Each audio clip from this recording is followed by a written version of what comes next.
Dikemanakan sih barang bukti narkotika yang disita BNN? Dari pelaku peredaran gelap narkotika, barang bukti kemudian diukur dan ditimbang di hadapan pelaku dan dibuatkan berita acara penimbangan, dan barang disimpan di tempat dengan pengawasan yang ketat. Lalu akan diapakan bagi barang bukti tersebut? Yang pertama, barang bukti disisihkan sebagian untuk uji laboratorium yang jumlahnya diawasi dengan ketat juga. Yang kedua, digunakan sebagai barang bukti dalam persidangan. Dan yang ketiga adalah dimusnahkan.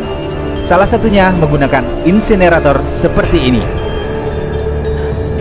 Mari kita awasi dan peduli terhadap peredaran gelap narkoba. Jangan sampai ada di lingkungan kita atau bahkan keluarga kita menjadi korbannya.